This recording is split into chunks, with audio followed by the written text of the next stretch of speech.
आज हमारे साथ हैं Tanmay ji. So Tanmay has been selected as labour enforcement officer in Uttarakhand lower PCS और उनकी वहां पे रैंक 6 है। तो तन्मय से आज जानेंगे कि किस तरह से उन्होंने प्रिपरेशन करी थी and how it can help you in your preparation. So Tanmay, welcome and congratulations. Thank you sir, it's my pleasure to be here. So Tanmay, पहला क्वेश्चन ना बड़ा क्लीशे सा होता है, मैं दोबारा सबसे वही पूछता हूँ। कई बार मुझे कुछ सरप्राइजिंग आंसर भी मिलते हैं। तो आपको कैसा लग रहा है और क्या लगा जब रिजल्ट आया, और घर वालों का किस तरह का रिएक्शन था?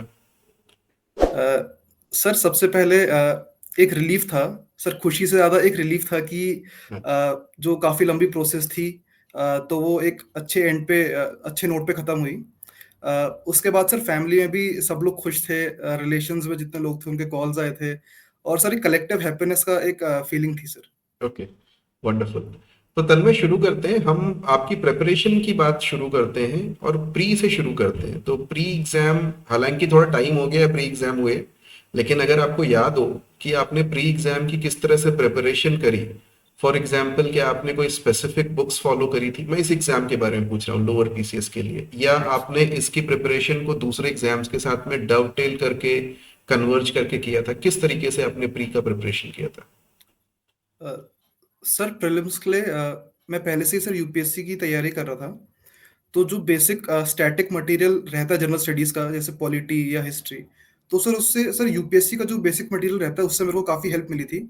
तो मैंने उसके लिए कुछ एक्स्ट्रा नहीं किया था। सर उसके अलावा सर सीसैट का पार्ट का काफ़ी वेटेज रहता है, जैसे 50 क्वेश्चन सीसैट का रहता है। तो सर उसमें सर मैंने कोशिश करी थी कि मैं कम से कम 45 या 45 प्लस स्कोर कर पाऊँ। तो मैंने क्वांट्स और रीज़निंग वाला पार्ट थोड़ा अपना प्रिपेयर किया था उसके लिए। सर उसके बाद सर उत्तराखंड का मैंने थोड़ा अच्छे से प्रिपेयर करने की कोशिश करी थी। जैसे सर वन लाइनर आती है उत्तराखंड में, सर मैंने हाँ जी। उसको पढ़ने की कोशिश करी थी। सर उसके बाद परीक्षा वाणी थी, सर उसको पढ़ने की कोशिश करी थी।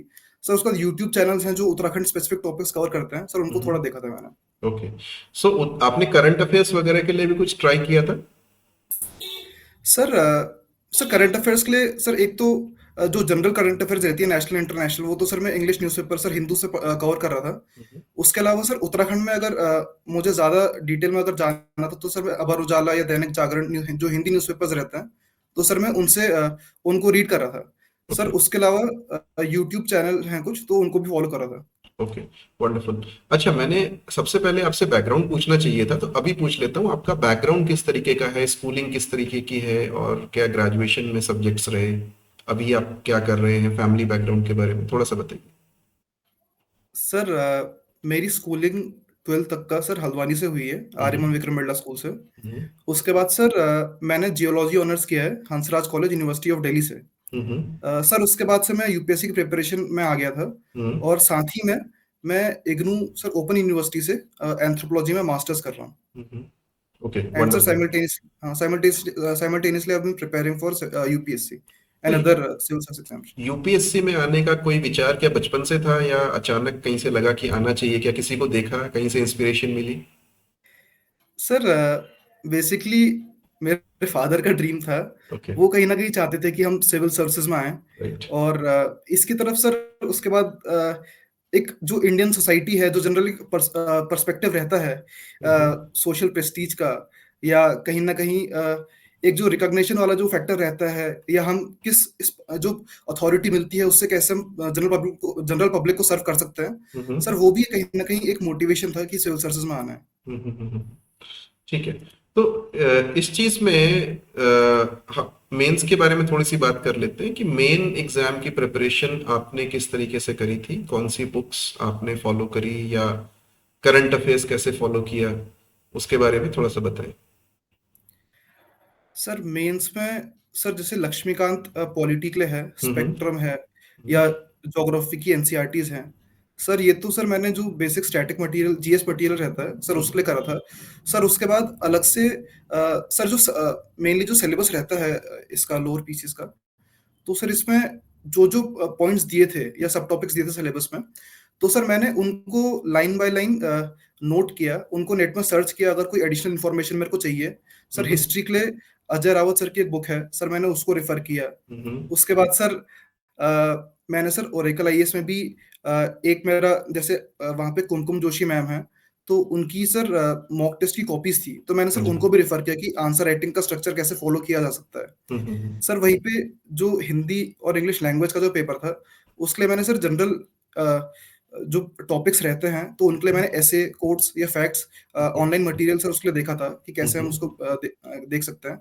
उसके बाद सर लेटर का स्ट्रक्चर देखा था सर, हरदेव बाहरी की एक बुक है, उसके अलावा भी सर कुछ बुक्स हैं। तो मैंने उनको रेफ़र किया था और सर बाकी प्रीवियस ईयर क्वेश्चन्स देखे थे। राइट, ठीक है। तो इसमें जो एक क्वेश्चन मेरा है, आप इंग्लिश मीडियम के स्टूडेंट हैं, राइट? तो राइट सर। हिंदी में बहुत लोगों को प्रॉब्लम होती है, तो उसके लिए कुछ स्पेशल आपको एफर्ट करना पड़ा, और किस तरह से आपने उसको किया? सर एफर्ट तो थोड़ा करना पड़ा था। जैसे जो हिंदी न्यूज़पेपर रहता है, हम्म। तो उसमें जो भी अच्छे वर्ड्स थे जो कि आम तौर पे हमें याद नहीं आते, तो सर मैंने उनको एक सेपरेट डायरी में सर उस उनके नोट्स बनाए थे, उनके अच्छा। क्या मीनिंग है। हाँ सर। ओके। सर उसके बाद सर ट्रांसलेशन है जैसे, सर हिंदी टू इंग्लिश या इंग्लिश टू हिंदी रहता है। सर उसके लिए भी मैंने सर जो प्रीवियस ईयर क्वेश्चंस थे या जो भी मेरे को दूसरे स्टेट पीसीएस या बाकी एग्ज़ाम्स हैं, तो सर उनसे जो भी मेरे को क्वेश्चंस मिल सकते हैं, उनसे प्रैक्टिस करी थी। अ, यस सर, बेसिकली यही था सर मेजरली। Okay, right. तो क्योंकि answer writing is important, I guess, क्योंकि मेंस में निकलने वाले और ना निकलने वाले के बीच का, कम से कम मेरा ये ओपिनियन है कि आंसर राइटिंग के डिफरेंस होता है। प्री तो निकालते हैं तो लगभग सारे सारे थोड़े पढ़े लिखे बच्चे होते हैं। तो आंसर राइटिंग प्रैक्टिस के लिए आपने कुछ किया क्या? कोई मॉक टेस्ट वगैरह भी दिए थे? Sir mock test as in मैंने ऐसे अलग से नहीं दिए थे। मैं क्वेश्चन सर खुद से प्रैक्टिस किए थे, फिर मैंने जो प्रीवियस ईयर के सर जो टॉपर्स रह चुके हैं, मैंने उनकी कॉपीज़ देखी थी। और सर मुझे लगता है कि सर कंटेंट तो जो लोग प्रीलिम्स देते हैं, तो काफ़ी लोगों का ऑलमोस्ट ऑलमोस्ट सर सिमिलर रहता है। राइट। बट सर एक प्रेज़ेंटेशन है, जो स्ट्रक्चर रहता है, सर वो काफ़ी डिफरेंस क्रिएट करता है, क्योंकि सर राइट। वो फर्स्ट इंप्रेशन रहता है। तो सर मैंने सर उसके लिए एक थोड़ा एक्स्ट्रा एफर्ट वैल्यू एडिशन के सर देखा था कि जो बाकी टॉपर्स हैं वो कैसे लिखते हैं, पॉइंट्स में राइट। आंसर लिखे जा सकते हैं या राइट। फ्लो चार्ट्स बनाने चाहिए, डायग्राम बनाने चाहिए। तो आपने सर इस बनाए टाइप थे की। ये सारे अपने यस सर। आंसर्स में?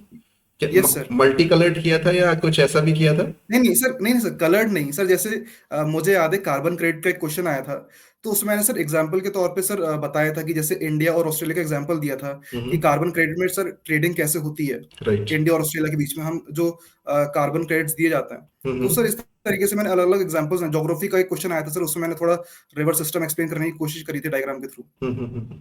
चलिए, वंडरफुल। ठीक है। यस। अब मेंस के बाद में इंटरव्यू तक तो काफी समय हो गया, क्योंकि मेंस कब हुआ था, इंटरव्यू तो अभी हुआ है। तो इंटरव्यू प्रिपरेशन आपने किस तरीके से करी? क्या कौन से एस्पेक्ट्स पे आपने स्पेशली ध्यान दिया इंटरव्यू के लिए? सर इंटरव्यू में सर मुझे लगता है सर कॉन्फिडेंस सबसे ज़्यादा ज़रूरी होता है। हम्म। बिकॉज़ नॉलेज वाला पार्ट जो सर पहले के 2 स्टेजेस में ऑलरेडी टेस्ट हो चुका है। तो सर इंटरव्यू के लिए मैंने यही कोशिश करी थी कि एक तो सर उत्तराखंड वाला जो पार्ट है या जो बेसिक, सर जैसे ओरेकल आईएएस का भी सर जो व्हाट्सएप ग्रुप है सर, उसमें भी आपने सर एक मटेरियल प्रोवाइड किया था, जो भी सर्विसेज रहती हैं उनका क्या राइट। ड्यूटीज रिस्पॉन्सिबिलिटीज है। सर मैंने उसको रेफर किया था। सर उसके बाद सर मॉक टेस्ट दिए थे मैंने, ऑनलाइन मॉक टेस्ट रहता है। ओके। सर मैंने उनको रेफर किया था। तो इसमें आपका जब इंटरव्यू आप बता रहे थे काफी लंबा चला, 30 मिनट्स का, क्या राइट पूछा सर। उन्होंने आपसे कि इतना लंबा चल गया? सर पहला क्वेश्चन तो सर गोडियाल सर का था। वो यही था कि आपका कोड क्या है? कोड क्या मिला है आपको? ओके। सर फिर बेसिकली उन्होंने यही पूछा था कि आपकी स्ट्रेंथ और वीकनेसेस क्या है? एक राइट। एडमिनिस्ट्रेटर की क्या ड्यूटीज़ होनी चाहिए? और उसके बाद सर आर्टिकल 370 उस टाइम पे न्यूज़ में था, क्योंकि सुप्रीम कोर्ट का वर्डिक्ट आया था। राइट। तो उसके ऊपर भी एक क्वेश्चन उन्होंने पूछा था कि क्या वर्डिक्ट आया है? तो ऐसा 2-3 क्वेश्चन्स मास्टर्स के थे। ये एंथ्रोपोलॉजी से जो सब्जेक्टिव क्वेश्चन्स रहते हैं, राइट। सर वो थे। फिर उसके बाद उत्तराखंड का भी कुछ डेटा था सर, लगभग पॉपुलेशन कितने एंड। लोग बैठे थे आपके पैनल में? कितने लोग थे इंटरव्यू में? सर 4 लोग थे और गोडियाल चार। सर का वोट था। राइट। ठीक है। अच्छा, अब हम आ जाते हैं। मुझे लगता है आप कितने सालों से लगभग आपने प्रिपरेशन करना शुरू किया था सिविल सर्विसेज की? Sir around 3 and half years. 3.5 years। सो तीन राइट चार सर। साल में कभी ऐसा लगा कि फ्रस्ट्रेशन हुआ कि क्या हो रहा है यार, एग्जाम नहीं आ रहे, या रिजल्ट नहीं आ रहे, या फॉर्म ही नहीं आ रहा, फॉर एग्जाम्पल? सर स्टार्टिंग में तो काफ़ी जोश रहता है कि अभी बहुत एनर्जी है, अभी स्टार्ट कर रहे हैं हम। But sir with time definitely frustration आता है, और कभी-कभी सर जो कंसिस्टेंसी रहती है, तो सर वो भी कहीं न कहीं इफ़ेक्ट होती है। राइट। तो सर वही है कि कई बार मैं बाकी जो टॉपर्स रहते हैं, तो उनकी मैं जर्नीज़ पढ़ता था हम्म। कि उनको कितना टाइम लगा या उनके क्या स्ट्रगल्स थे। तो सर मुझे कहीं न कहीं लगता था कि शायद मेरे स्ट्रगल्स उतने बड़े भी नहीं हैं हम्म। कि मैं रिपेंट करूँ या थोड़ा मतलब उदास हूँ उस हम्म। बारे में। तो कोई हॉबीज वगैरह भी हैं आपकी जो आपने फॉलो करी इस बीच में? सर हॉबीज़ मैं सर मेरा भाई भी सर तैयारी कर रहा है, ओके। तो सर हम दोनों शाम को सर इवनिंग वॉक पे जाते हैं रोज़। ओके। और सर उसके बाद सर मैं पॉडकास्ट सुनना पसंद करता हूँ। अच्छा। उसके अलावा यूट्यूब में सर कोई भी अगर इन्फॉर्मेशनल वीडियोज़ है या कोई भी सर अगर वीडियो है जो कहीं न कहीं थोड़ा बहुत मेरे को डिस्ट्रैक्ट कर सकती है इस जर्नी से हम्म। या इंटरेस्ट ला सकती है, तो मैं सर उनको भी देखना पसंद करता हूँ। वंडरफुल। ठीक है। अच्छा, एक क्वेश्चन मैंने हमेशा पूछा है जितने भी सिलेक्टेड कैंडिडेट से कि क्या कोई आपका रोल मॉडल मेंटोर इस तरह का था जिसने आपको हेल्प करा अपनी जर्नी में, प्रिपरेशन में? तो क्या आपके साथ भी ऐसा हुआ? आपने बताया कि आपके फादर का ड्रीम था, दैट इज फाइन, लेकिन गाइड करने के लिए क्या आपने किसी को चूज किया था? कोई आपको गाइड कर रहा था इस बीच, इस जर्नी में? सर जब मैं प्रिपरेशन स्टार्ट कर रहा था, तो उस टाइम पे मेजरली था कि मेरे को सर जो यूपीएससी है सर उसकी प्रिपरेशन करनी है। तो सर मेरे कॉलेज से ही कुछ सीनियर्स हैं जो ऑलरेडी सिविल सर्विसेज का पार्ट हैं। तो राइट। मैं उनसे गाइडेंस लेता था स्टार्टिंग में। हम्म। काफ़ी मटेरियल्स और रिसोर्सेज में उन्होंने मेरी हेल्प करी। हम्म। उसके अलावा सर मेंटरिंग में सर जो भी इंस्टीट्यूट्स रहते हैं, हम्म। तो मैं सर उनकी वीडियोज़ देखता था। मोटिवेशनल वीडियोज़ भी आती हैं, सर उनकी वीडियोज़ देखता था, वो काफ़ी हेल्प करती थी। राइट। ठीक है। अब फाइनली तन्मय, काफी जल्दी हमारा इंटरव्यू ओवर होने वाला है। सिर्फ एक बात मुझे बता दीजिए कि अगर कोई प्रिपरेशन कर रहा है और लोअर पीसीएस की या पीसीएस एग्जाम्स की प्रिपरेशन कर रहा है, आपके अनुभव से, एक्सपीरियंस से आप क्या बोलोगे कि क्या चीज सबसे इम्पोर्टेंट है? किस तरीके से उसको उसमें आगे बढ़ना चाहिए? कोई मैसेज, ऐसा कुछ, ऐसी टिप्स, ट्रिक्स? अ, सर मुझे लगता है सर पेशेंस इस जर्नी में बहुत इम्पोर्टेंट है राइट। और एक क्लियर विजन बहुत इम्पोर्टेंट है। हम्म। कई बार लोग 1 साल, 2 साल की प्रिपरेशन करते हैं, मगर फिर नहीं होता तो फिर छोड़ देते हैं। राइट। सर मुझे लगता है कि इस प्रिपरेशन का सबसे इम्पोर्टेंट पार्ट ही ये है कि आपको रेज़िलियंस और परसेवरेंस दिखानी पड़ती है। आपको ऐसा नहीं कि 1 साल, 2 साल नहीं हुआ, तो आप छोड़ दें। क्योंकि सर अगर क्लैरिटी है आपके पास या अगर आपके पास पेशेंस है, तो सर कहीं न कहीं आप टिके रहेंगे सर इस जर्नी में और सर आज नहीं तो कल सर रिज़ल्ट ज़रूर मिलेगा। चलिए, वंडरफुल, बहुत अच्छा लगा तन्मय, और मुझे पूरी उम्मीद है कि लोगों को जो ये देखेंगे उनको भी काफी कुछ समझ में आएगा। थैंक यू वेरी जी much sir. For joining us. Thank you sir, thank you.